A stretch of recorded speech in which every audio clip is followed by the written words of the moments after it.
Hapa hivi WABEBE XP, the hashtag to use is still WABEBE XP. The SMS line is 22047. Now, tonight, tuko naye hapa hivi mheshimiwa ambaye he's not new to, amekuwa na vitu zinamfuatafuata zinamandama vitu watu, but we want to find out a little bit more about him as a person as well, and of course have him also address some of those, and I'm talking about the majority chief whip pale bunge, anaitwa Honorable Silvanus Osoro. Karibu sana. Asante sana bro. Uko salama? Nashukuru Mungu. Sema WABEBE. Happy New Year WABEBE.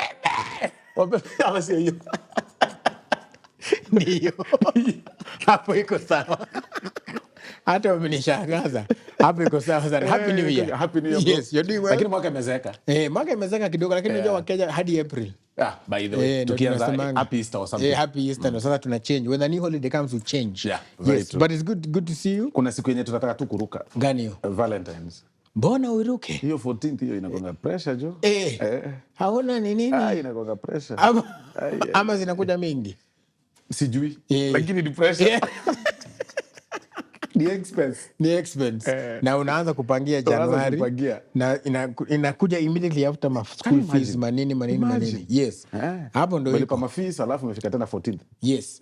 Na unaingia. Alafu sasa imagine kama mtu birthday yake ni 18th ya Feb. Hiyo ndio shida sasa. Hapo sasa inakuwa noma sana. But welcome. Thank you bro. I mean there's so many places where we could start. Now, watch it wasn't the latest things, Basi. Before we go to Silvanus the person, there's been so much going on in terms of your, let's call it beef, with the Kisigawana Simba Arati. He made some claims and you made some counterclaims. Ukasema hata utampeleka kotini juu ni slander. What is the position? What happened? No, unajua hii siasa, this politics is siasa ni vipindre. Siasa iko na maneno mengi sana. And sometimes you wonder whether somebody else is using your face or your image outside there, right, that you're not aware of. Yes. Because the stories you hear about yourself when you're in politics it confuses you. Like you don't understand whether it's you or somebody else. Right. There is no beef in politics. Okay. There is only interests. Okay. There is nothing personal between me and my governor. It's all about interest and it's all about politics. And it's all about,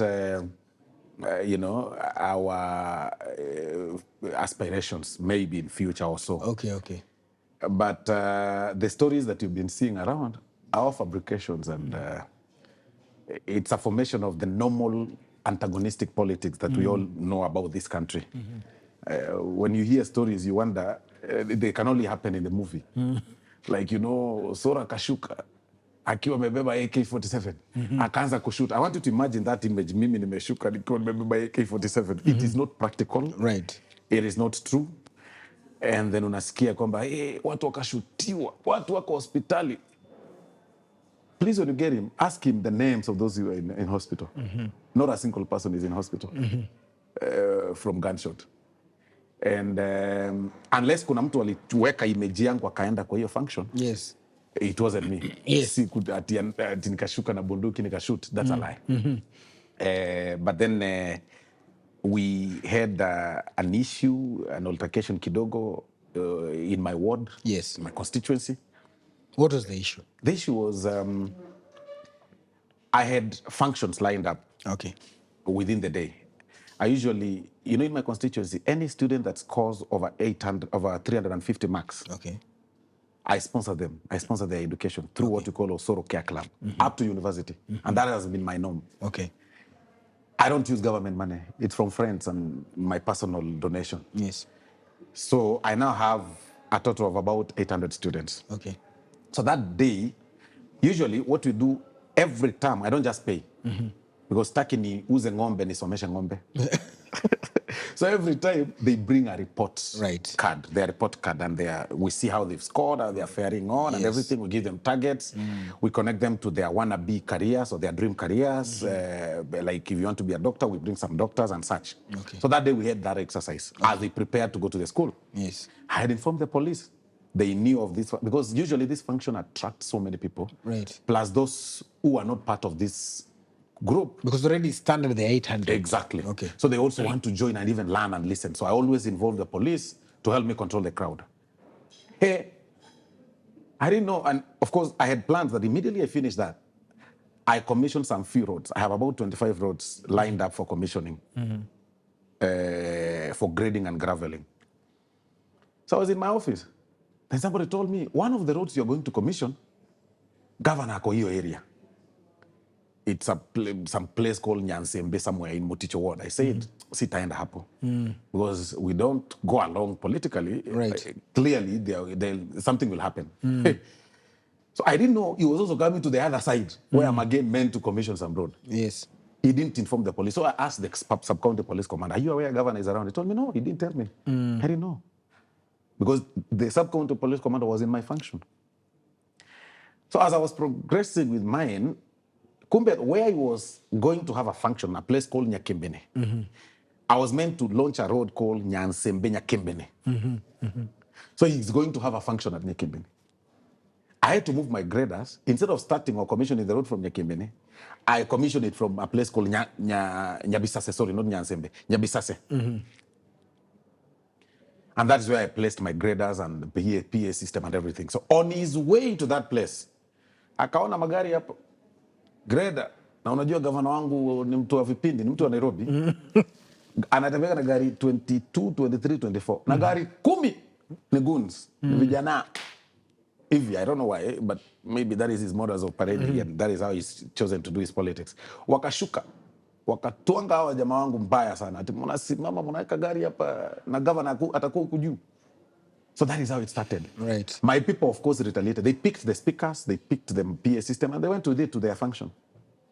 So as the function was on, because it's my constituency, of course, people felt provoked. Some people moved and followed them. Give us our PA system. That is how it started. And then when I was called, kumekuwa na vita hapa Nyakimbene, because people are demanding for their speakers and everything, that's the time I went there. Right. But I couldn't even reach at the venue. Because mawe, my friends, zilikuwa zinarushwa vibaya sana. Because sasa ujui ni nani anarusha. Yes. Tukachapa U-turn, tukarudi. There was nothing. I mean, these guys are creating a mountain out of a hill. Nobody was injured. Right. Even the gunshots that were being shot at the air by his bodyguards didn't injure anybody. It was kila mtu apote, so that kusikue na hiyo vita. Yes. It's unfortunate it happened. Although he says, he was giving bursaries, it's a lie. He was giving forms. There's a difference. Kazi ile ya ward admin, unajua niko na governor anataka kufanya kila kitu. Yes. Amechukua kazi ya MCA, amechukua kazi ya ward admin, anachukua kazi mpaka ya daktari. Juu anaenda hospitali kwa daktari, mbona hamjadunga huyu sindano? So we have an overbearing governor, but that is him, and that is the person people elected. We have to live with it. Yes. Why I threatened to go to court, and I'm going, not really threatening, Okay, is because now he went around saying I came out with a gun, I started shooting people, and there are people who died. I mean, I'm putting him to task to produce evidence on me holding a gun, or the evidence of me holding a gun, evidence of people who are in hospital with gunshot wounds. To date, nobody has written a statement of a gunshot wound. In any case, it's my people who have written statement over the attack. Right. So I will go to court to sue for slander, and I'll be seeking damages because my good name has really been slandered. Right. And it's within the law. I mean, really, instead of us fighting and engaging in war of words, why can't we sort it out in court? Right. I mean, we are all law-abiding citizens. Nobody should feel sad. You already said that you saw Osoro attacking. Then say it in court. Right. I mean, that is why we should square it up, so that if truly I am in the wrong, I pay you. If you're in the wrong, you pay me. And I mean, it's rules of natural justice. Yes. He also made they said there was a observation he made that, for example, and he cited this example, he said, when we have an MP like Salasia, who I hosted here, slap somebody, boom, he's arrested, out. But when things are said about majority chief whip, ni kama amelindwa, yeye hawezi shikwa. He's sort of above the law. That's a lie. But you've even said it when you saw stories about Salasia. But it's in public domain. You saw Salasia. I also saw Salasia on video, captured on live video, slapping somebody. Right. I mean, although you say that it is the guy who moved his cheek closer towards his hand. So. Yes. But There was a video. Yes. Do you have a video of me shooting? So how am I above the law? Okay, maybe a video could be high. Do you have a picture of me holding a gun? Do you know, I do not know where you got that story from. To date, maybe, do you have a face that looks similar to mine of a person holding a gun and trying to shoot haphazardly? That's a lie. My governor is trying to whip emotions, and it's normal diversionary tactics that you usually have across, because he's on record lying that he's constructed 128 ECD classes in the past 1 year. But unfortunately, the record is clear. He has not built a single one. All the funds sent to the Kisii County government, 13 billion, except, say, for the salaries, all the other development money has gone back to the treasury, to the exchequer. He has not spent a single one. Not a single project is ongoing. And because of that, as a Nairobian, because he's been an MP in Nairobi, he's very smart in diversionary tactics. And the only scapegoat could be Osoro, because you all know, you all imagine there is imaginary war between me and him. Right. So if you look at the video where he's shouting, he's saying, vijana in Kisii, akina nani hao? Then he answers himself, Osoro. I mean, you can actually see this is drama, because when you are put to task, then he whips emotions by telling people, let Osoro be arrested. Why can't you explain to people why should Osoro be arrested? Has he even made a formal like report with statements of people who Osoro assaulted? No, Right. not a single one. Right. So it's unfortunate, but it's usually diversionary. And I keep telling my people in my area, in our Gusii region, that you are here to see. For 5 years, you'll see such dramas. And you'll always be diverted. You'll be whipped to insult Osoro. And then eventually he'll tell you that, Osoro disturbed me, so I didn't do development. Right. That is why I didn't build 128 classes, because Osoro was beating me from Nyakimben. Yet it's a lie. All right. And the unfortunate part Yes. is that people will believe. Because over time I have learned that people love bad boys. And you've got to develop a bad personality to be loved in politics. I mean, people don't like development. People love drama. Wait, when you say people, is it people from political class people, or because wananchi naye tunataka barabara, tunataka hospitali, hamtaki. Wananchi wote the entire wananchi, now not just Kenya, world over. Can you imagine Trump was elected president? Do you know there is a possibility he may win again? Watu wanapenda hivyo. Watu wanapenda vipindi. Without really naming so many names, come to country. Watu wanapenda bad boys kwa hii siasa. Watu wanapenda watu kuwachezea, ni kununulia unga, ni kupatia handbag. Hata barabara ikiwa mbaya, nikuje niwaambie unajua ninapigwa. So here, do you think is it a making of society, or a making of politics, or what's the balance? It is the making of the society. It's the society that loves that way. Developed countries, kuna zile countries zingine zenye, especially monarchies. I'm not really advocating for monarchies, but when you look at extreme developed countries, look at UAE, for example. It's a monarchy.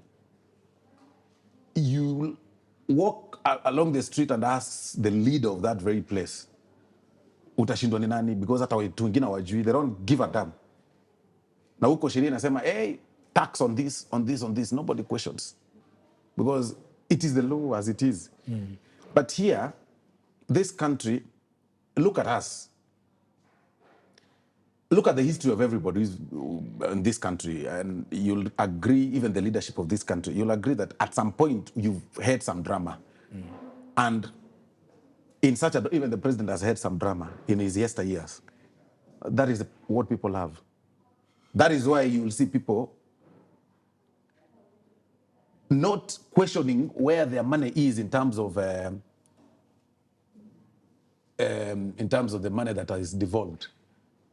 But they'll be whipped to defend a lie. And they will win.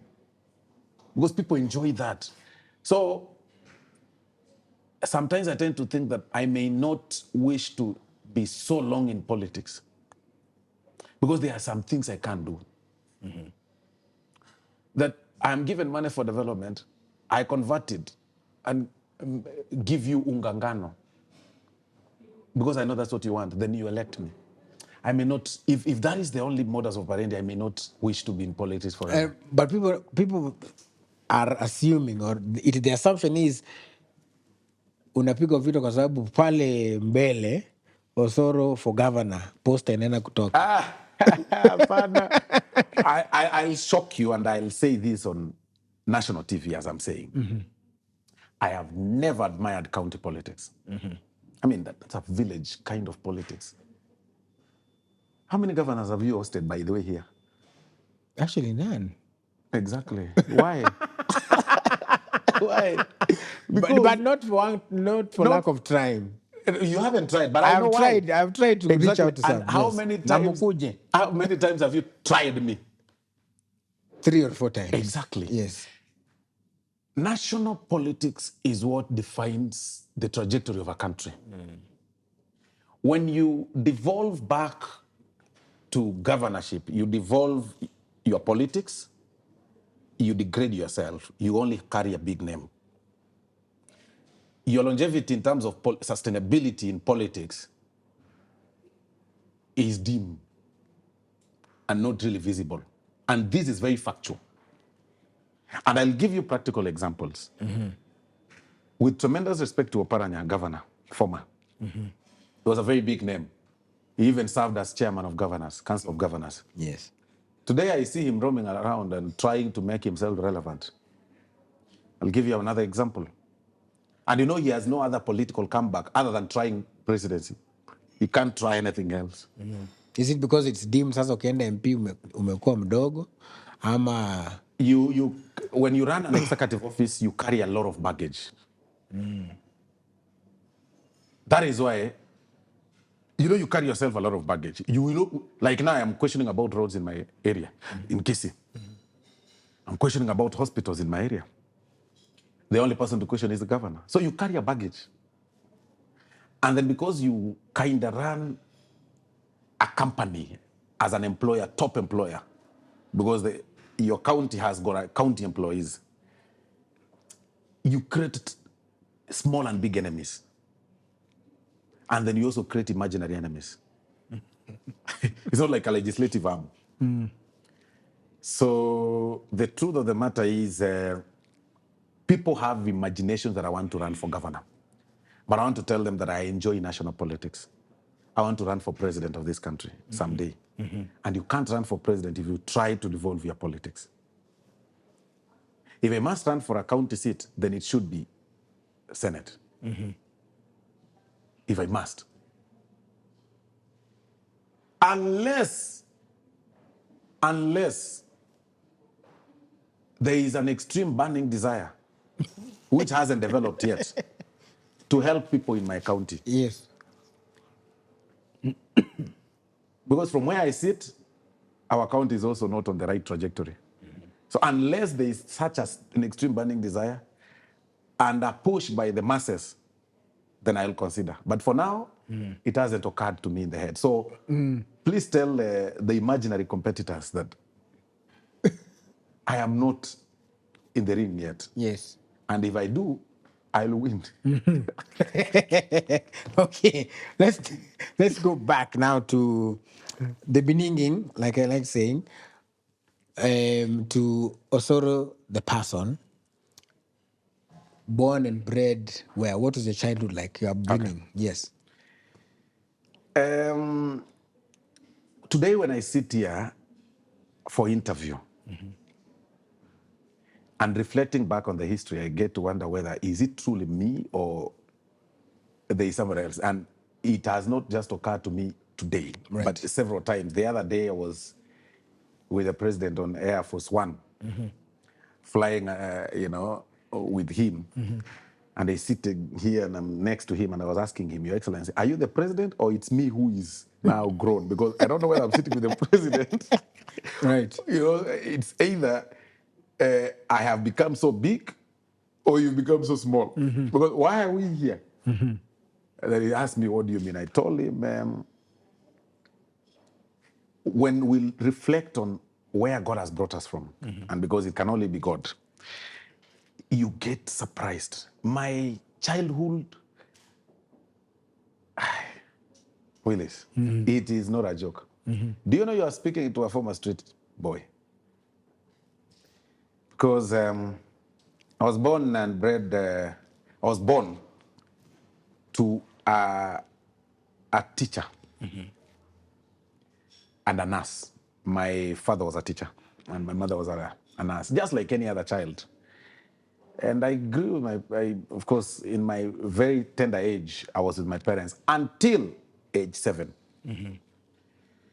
when my mother became sick for quite some time. No, actually, my father first became sick for quite some time. My mother was a nurse and he was taking care of him and everything, and we were small, so small boy. But unfortunately, while my father is in hospital, my mother became sick just for a week and passed on. Oh, sorry. While my father was in hospital. And I was a small baby, Willis, but I can't forget when they pulled my father.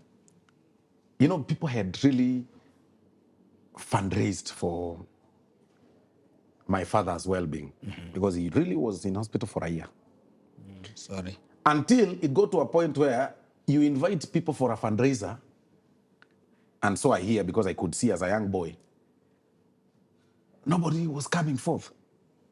Because now, I mean, really, that time, these issues of insurance and everything had not been marketed well, and people did not have private cards. I don't think there was NHIF. If there was, I don't know. Right. There was no medical cover for whatever reason, and especially for the teachers, because he was a teacher. It must have been very painful.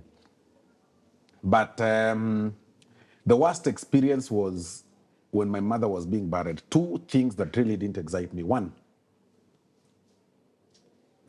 they couldn't raise enough money for coffin. So they buried my mother using the cardboards. You know, it was really a very bad coffin. And then they pulled my father from hospital. Wasn't very conscious. Was being carried from the hospital. And to come and bury his wife. It's a small boy, I could see. It was a very bad scene. So they buried my mother. And then my father went back to the hospital. After 2 months, he also passed on. Pole sana. So you can imagine the situation we were in. And as it was being, of course, the people buried my father too. I remember during the burial now, one of my aunts, who was crying the most until he broke the, it's called what? Until he broke the, you see this glass that is usually placed on top of the coffin. And she broke, sorry. So as she was crying and shedding tears and everything, I said, hey, this is a very good aunt. This is the one that must have loved my dad because I'm a small boy. So after the burial, each person is supposed to go with one of the relatives. Right. And I picked her. So we are six in number. We have three. Ladies 3 and gentlemen 3. It's a very unfortunate thing in our lives because we didn't grow together. We grew like cousins because each person grew their way. Right. But the worst was me. I had a very bad growing experience because I moved from relative to relative. They considered me a bit stubborn. Okay, my character, as you know it now, I'm usually very firm. Yes. And people consider that as arrogance. It's very unfortunate that people consider when you're genuine and firm. I told you, people love pretenders. It's unfortunate. It's very unfortunate. I have been in this politics now. This is my second time as a member of parliament. I'll tell you that I have tried to start now learning the art of acting. Because people love actors. People love people who can burn a school and rush there with mattresses. They not question how the fire came by. People love actors. And so I am usually very real. I'm trying now to be an actor, which is not really very easy for me. Right. In that realness, I did not have a good upbringing. One of my uncles wanted to sell my father's property. As a young boy, because I lived with him, I refused. What happens? Used to be beaten. I was 9, 10 years old. They cut my, by the way, people do not know I need to have a card for disability. This finger, this finger, as you can see. Yes. Shapeless because of assault by a relative. This one, ikahang kabisa mpaka chini, ikashonwa. Nikikupiga kofi, utasikia uchungu sana juu hii ni plastic. And people do not know. And that is the time I went to the streets. I ran. At 10 years? Yes. Okay. I was a street boy for some time. Here in Nairobi, used to carry mizigo za wase. 10 bob nikule food. Nabeba, na kuomba 10 bob nini. So hizi vitu zote sometimes nataka watu wanielewe. Nakuanga kichwa ngumu juu hakuna kitu utanishtua nayo. Nimeziona zote. Nimekuwa kwa street, nimefungwa.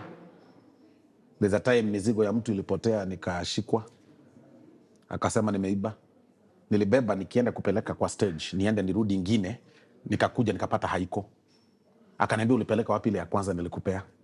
Nikashikwa.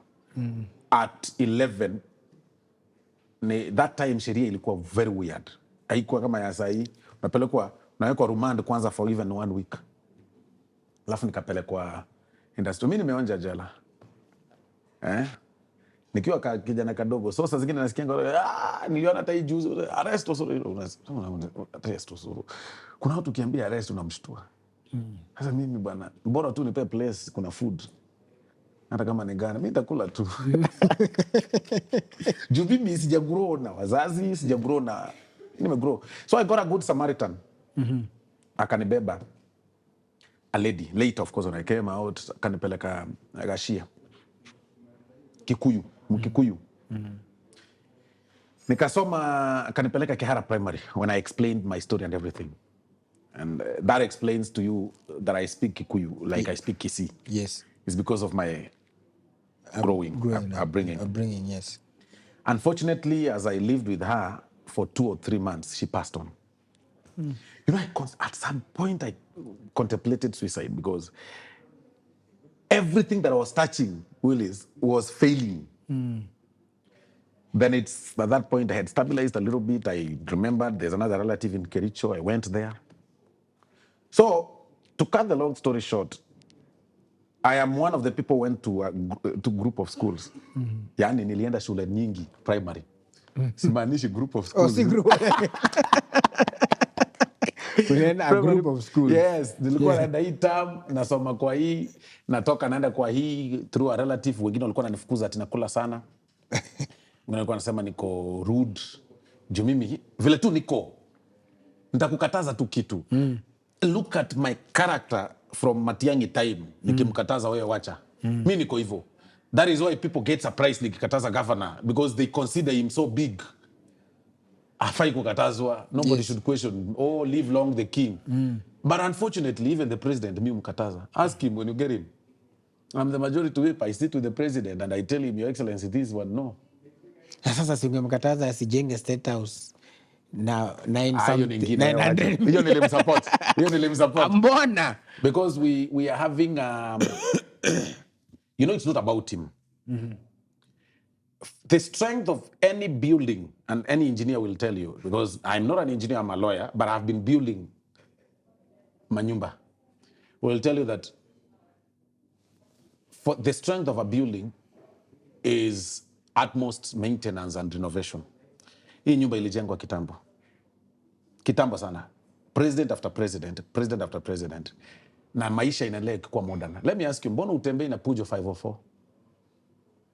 Isini gari, mbona una change gari?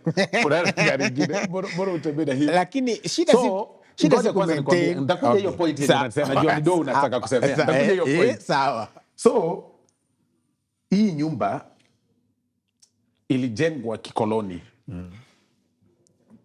William Ruto akitoka, kutakuwa na rais mwingine, pengine ni Osoro. Wengine wote hawajarenovate, hawajajiunda vile ikuwe modern. Huyu ameamua ikuwe modern because sio yeye atakaa hapa milele. Maybe hata 2027 hujui. Hiyo ni ya Mungu. But by God's grace akikaa sana atakaa up to 2032. So you need to leave a mark anywhere. Willis, hata ukiwa hapa mahali huko, you must leave a mark. Wherever you go, leave a mark. He wants to leave a mark, atengeneze pia hiyo building. For the first time since independence, ikuwe modern. Now, unauliza story ya pesa ni mingi sana. But hatujasema hata pesa ni mingi. Renovation costs money, yes. It is the timing. When a nation is suffering and tax and people are struggling to eat, na mtu anachukua 900 and something million. Hapana, kuna misconception yenye watu hamjui. Nyinyi wote. Okay, are we struggling?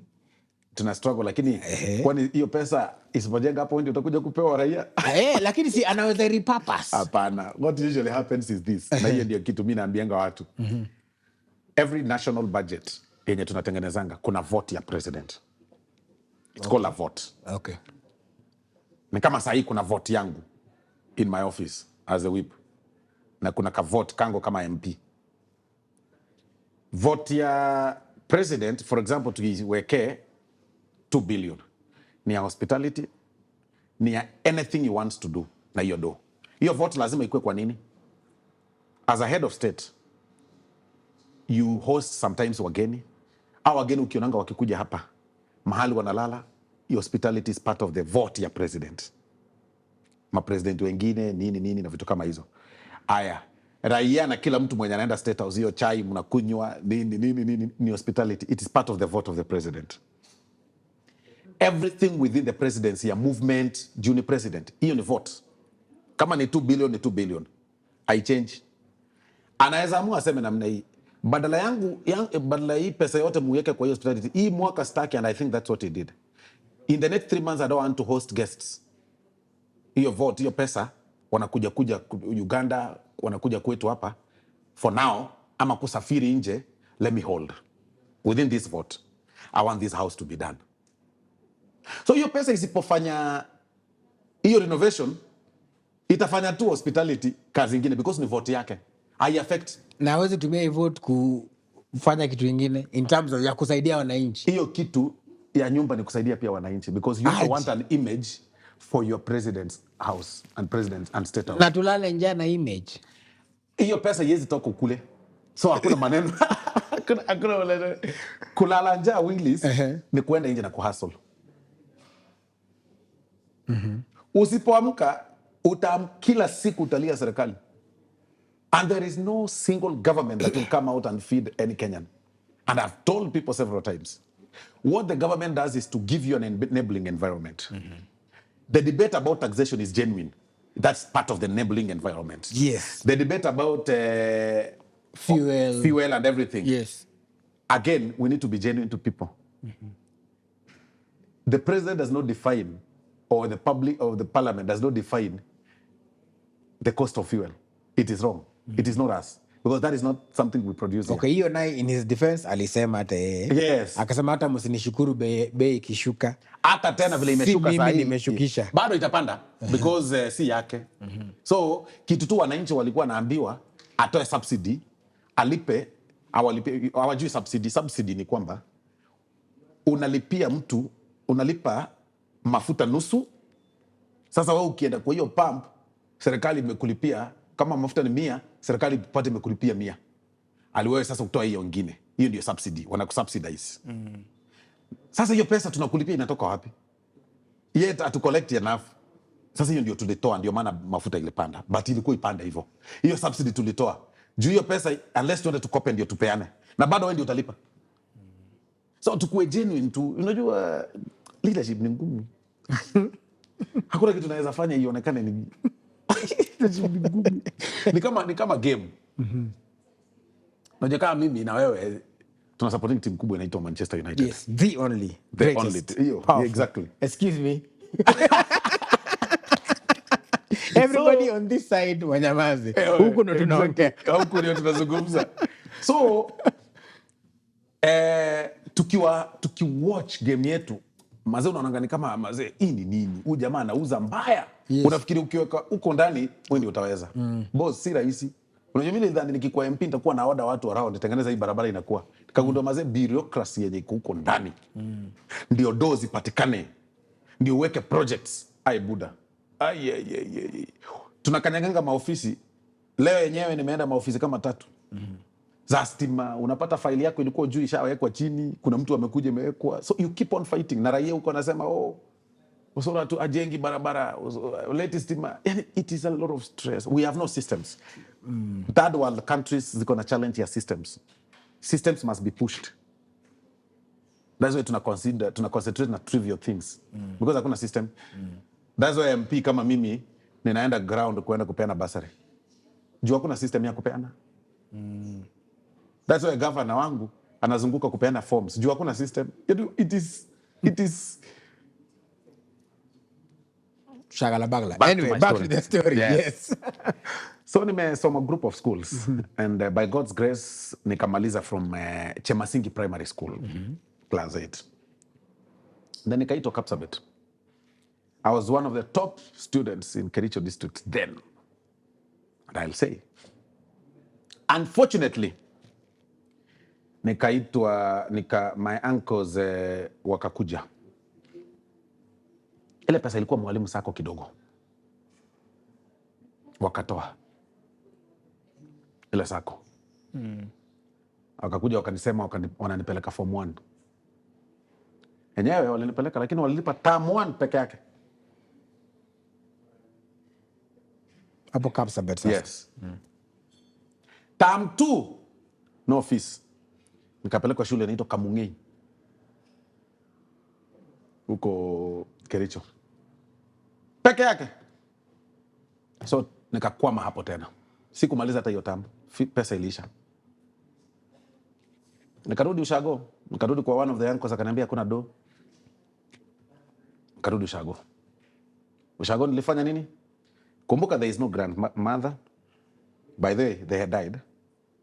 No grandmother, no grandfather, no father, no mother. Huko ushago, no relative. Watu wameenda kutafuta nje. So ninaishi kwa ile nyumba ya baba yangu ya kitambo. So I started cooking for myself as a young boy. Doing manual work hapo kidogo, nini. Huko kwetu tunakuanga na kazi ya kutengeneza sukari nguru, ukiuza. That was my business. I suffered. Naishi peke yangu, I am 14. I was 14. Then nikatengeneza some 300 shillings, 300, 600 hapo there about. Nikapata nyumba ya hapo home. Nikaambia mtu nitengeneze mandazi. So I started making mandazi na chai ya 5 bob. Unatengeneza mandazi ya 5 bob na chai. Mandazi ya 5 bob na chai. Ukitengeneza ka profit kidogo. Then kuna shule hapo home inaitwa Nyakorere Secondary School. Nyakorere. Yes. Hapo ndio kwetu. Okay. Nyakorere is my village. Yes. So I used to, the form 1s wakitoka shule na waitisha vitabu nikiuza mandazi. They were my best customers for mandazi. Nasoma. I had hopes. At some point I'll go to school. I used to read. Nikitengeneza mandazi ya asubuhi nini. Natengeneza ka profit. Katao 3. Wiki hivyo, 2 mandazi.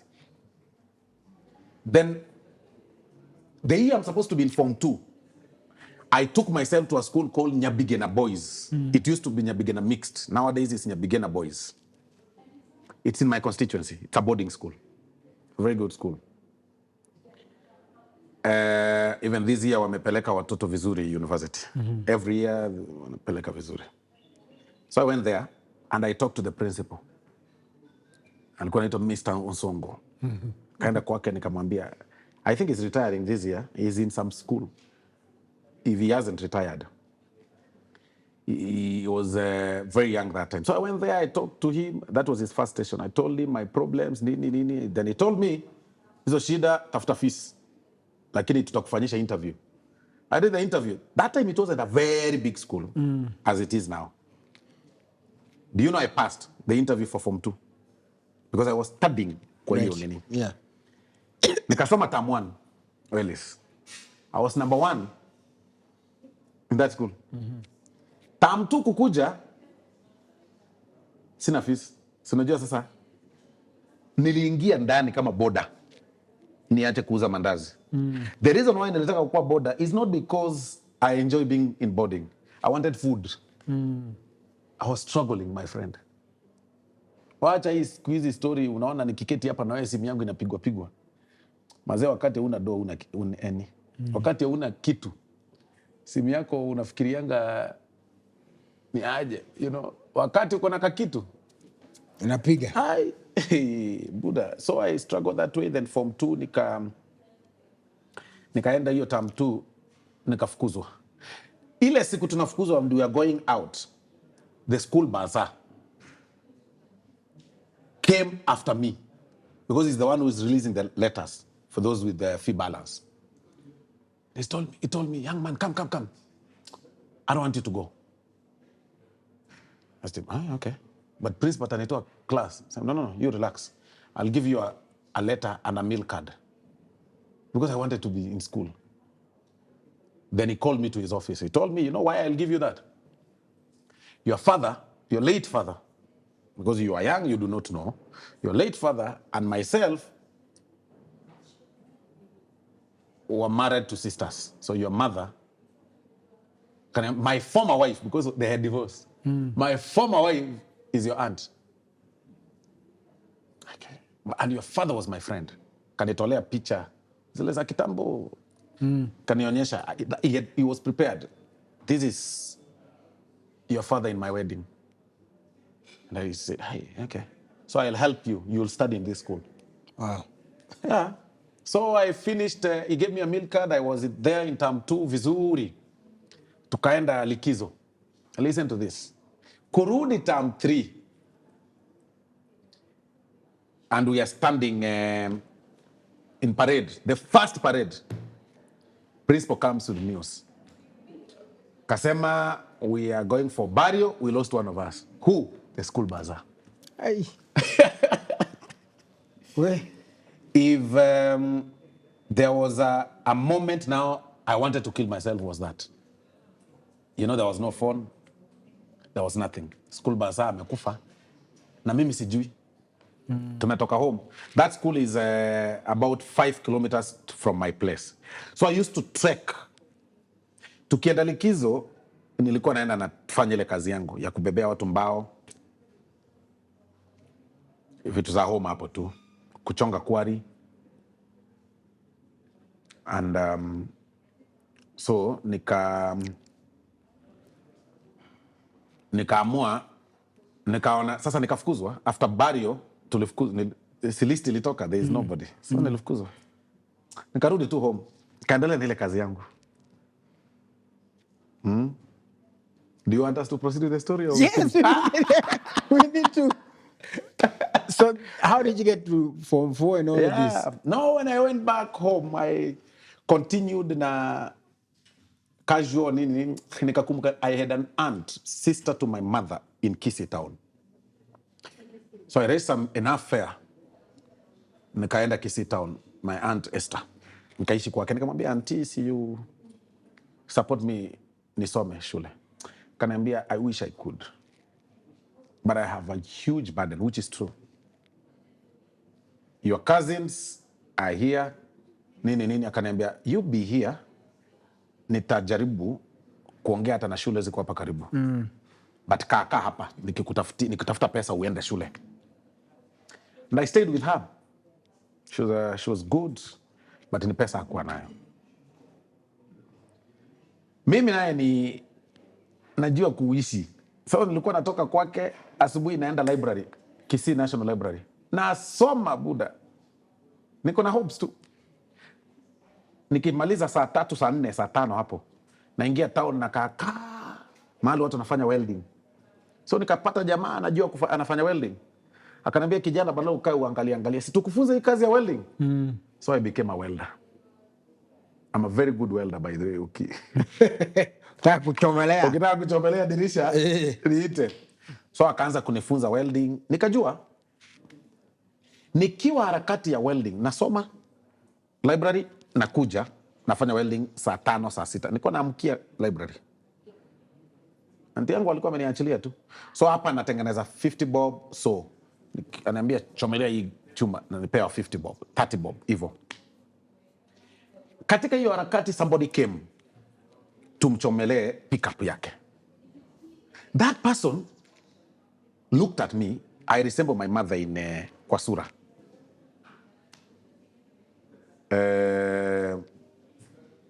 Alikuwa anajua my parents wote. They used to live together for long. My father at some point taught at Njonjo Girls High School, so they were teachers together. And alikuwa anawajua. So he looked at me, and I think it's the Holy Spirit or something. Akanaona, mbona unafanana Sarah? Akambia, what do you mean? Akasema, unafanana Sarah. Na ukicheka unacheka kama Meshach. Wewe ni mtoto ya...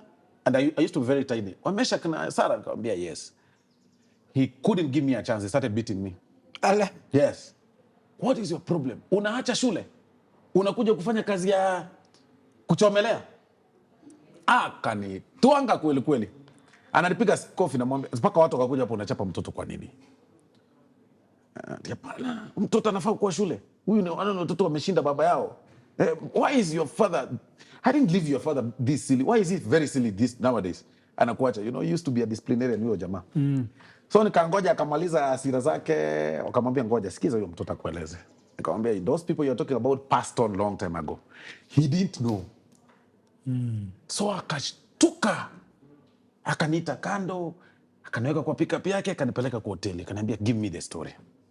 I told him the story, I told him why I'm there. He felt bad. Roho yake ikachafuka. Alikuwa amefungua shule ingine inaitwa Hill Secondary School. Siku hizi Kisii inaitwa Imperial. Akaniambia niko na shule, imefika form 4, inafanya form 4 this year. Ndio ya kwanza itafanya form 4. So nitakupeleka kwa hiyo shule, uingie hiyo form 3. Sitaki urudi nyuma, you are sharp. Akanipeleka. Nilishukuru. Akanifanyia shopping. So in boarding we were 30 students. It was a small school. Yeah. The entire boarding. By the entire school we were about 100. And we used to be taught, of course, by this. Wale watoto wa form 4 wamemaliza wamekuja. I start KCSE with my chemistry teacher.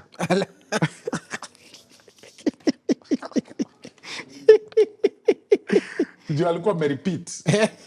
Alikuwa ameregister private. It's not good for a chemistry teacher to repeat. Alikuwa because hatukuwa na center ya exam. Okay, so tulikuwa nafanyia another center. So tukaendelea namna hiyo. Nilikuwa sasa ni boarding tu. By God's grace tukamaliza form 4. Kwa hiyo likizo nilikuwa naenda kwa aunti yangu, tunakuja ama kwa huyo mzee. Anakuja ananiona kila siku, kila weekend. I finished form 4 from that place and I got a B+. That is my life in terms of high school. Yes. Then nikashukuru Mungu sana. You know that school, mtu wa pili alikuwa ngapi? Alikuwa na D. I think D msalaba. Daudi msalaba. Alikuwa wa pili. You know my classmates even today wanani enjoy, wanasema napenda kuwa enjoy, but it's true. If I had an opportunity to go to good schools and study vile nilikuwa nimeitwa shule captivate nisome nimalize, maybe hata singekuwa mwanasiasa. God was panel beating me in a way that for now. But haikuishia hapo buda. Nilikuja hii Nairobi after that kuishi na cousin yangu hapo Mukuru kwa Ruben. You know that time you used to get a placement ilikuwa weird. And because people were passing very well, I don't know why people were, I don't know, nowadays wanapita. Ndio wanajaribu. Wanajaribu. Ulikuwa unapata A mingi, A minus mingi. Sasa huku KU ikaniita nifanye education. Placement yangu ilikuwa nifanye education. Mazee mimi kuangalia, my father was a teacher and he died poor. Mimi nikasema sitaki kuwa mwalimu. With tremendous respect to the teachers. But my imagination as a kid that time. So I wanted to be an accountant.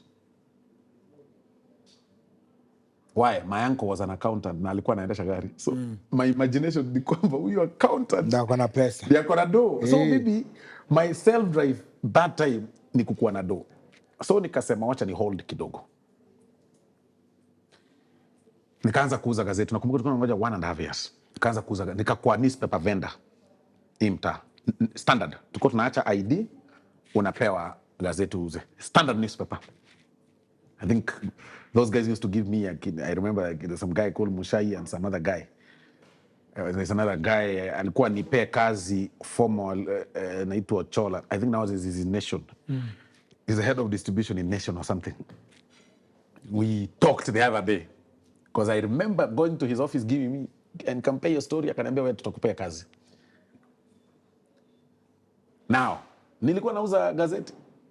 So asubuhi nauza gazeti Bunyala Road. Na kanyaga kaguu kutoka Mkuru kwa Ruben paka Bunyala Road asubuhi, wala watu naonanga wanasimama nini. Nilikuwa natamani mazee siku moja hata mimi kwa jam mtu aniuzie gazeti. Siwezi sahau hiyo story. Narudi Mkuru. But nikafika develop growth yangu ya wisdom kidogo. Kale ka profit nilikuwa natengeneza kama 300. I started buying njugu.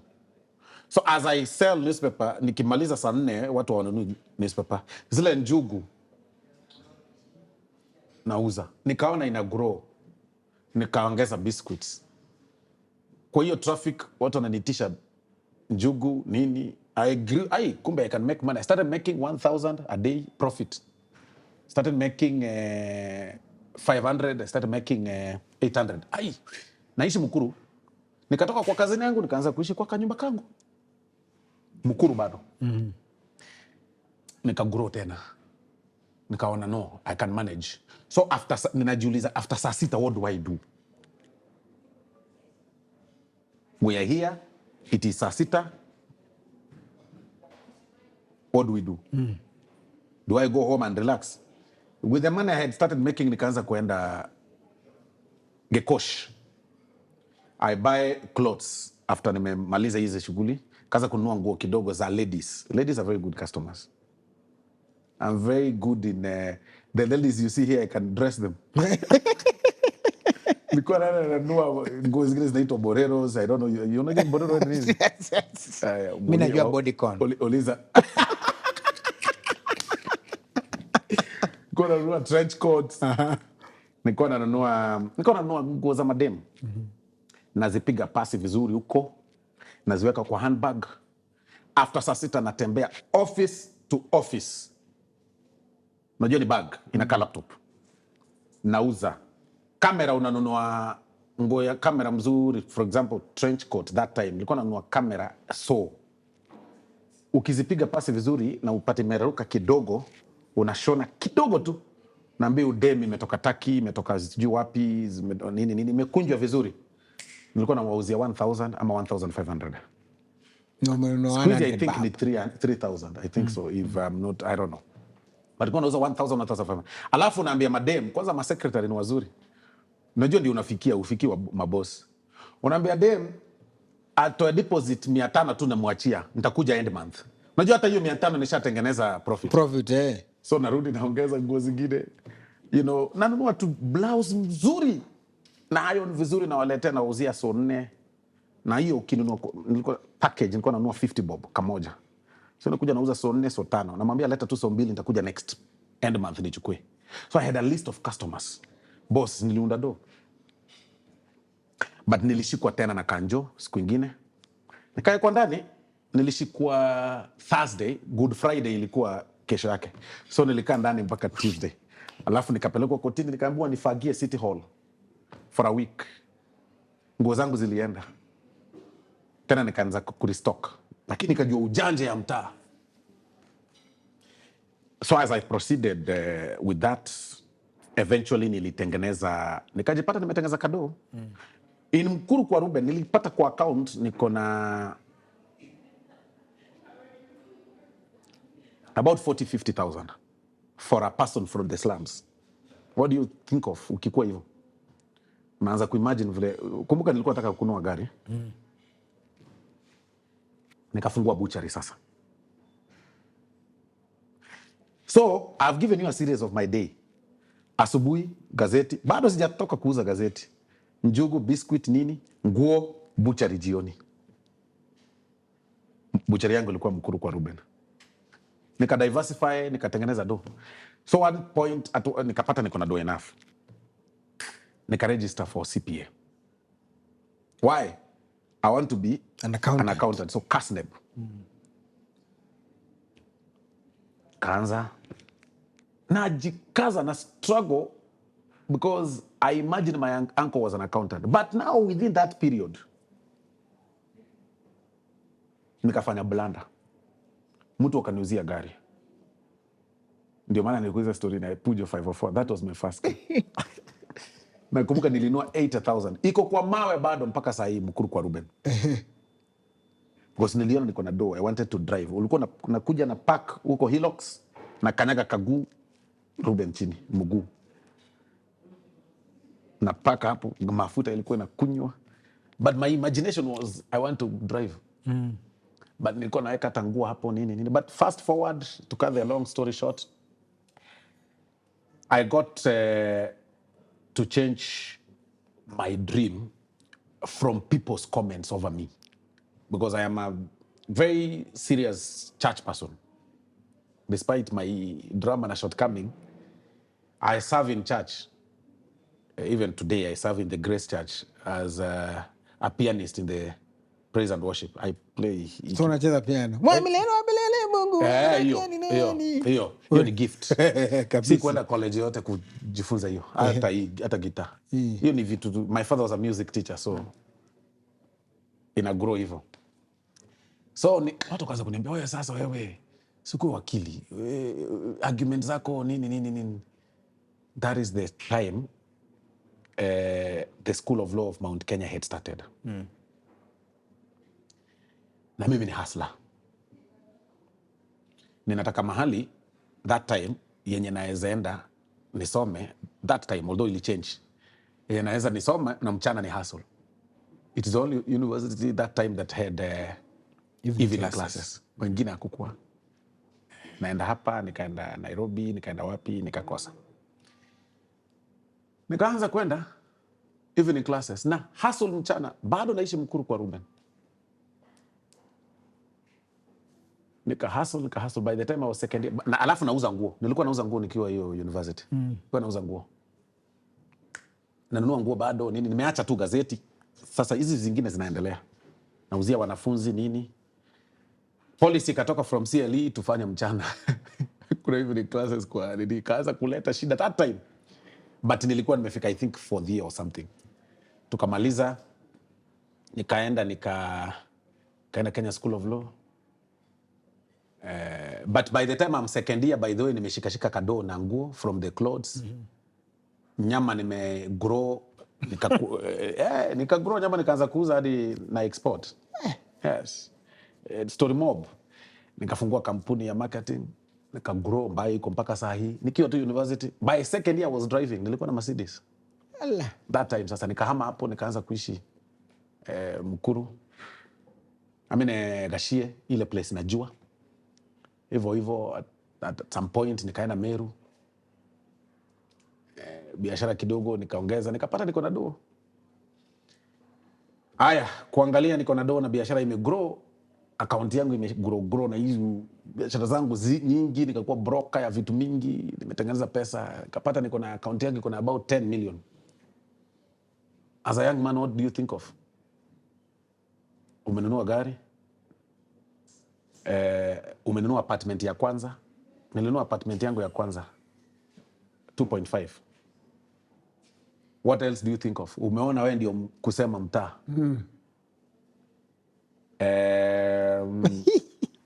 nikafikiria sasa nimegrow nikakaa nikaanza ama niingie siasa. Sasa 2013 nikaingia siasa.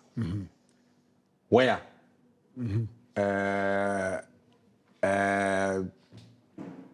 Inaitwa wapi kule? Embakasi South.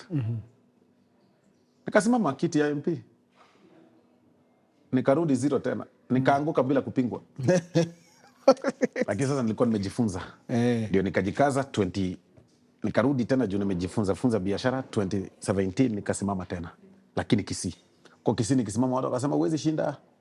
You are from a small clan. People used my growing as a disadvantage. Nikaitumia positively. Walikuwa wananiita chokora. Sema hii chokora hii itashinda. Hii chokora mtaachia chokora constituency. Nikaanza kutumia hiyo positively to my advantage. Chokora ikashinda ikakuwa MP. Because I was denied ticket ODM.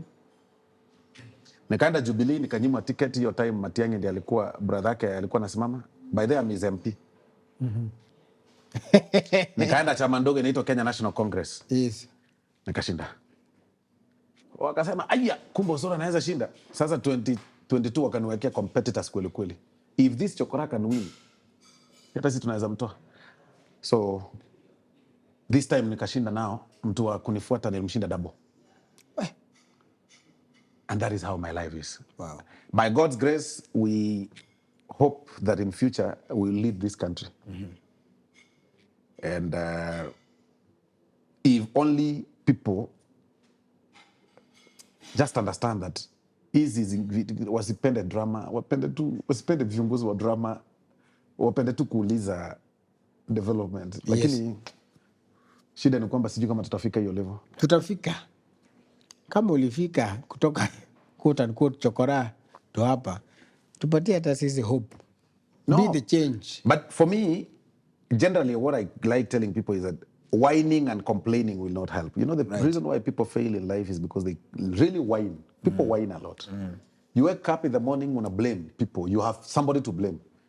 Why have you not made it? Kazi ni ya brother yako, shemeji yako, sister yangu mdogo, mwenye mama shemeji yako mkubwa ndiye ameninyima kazi.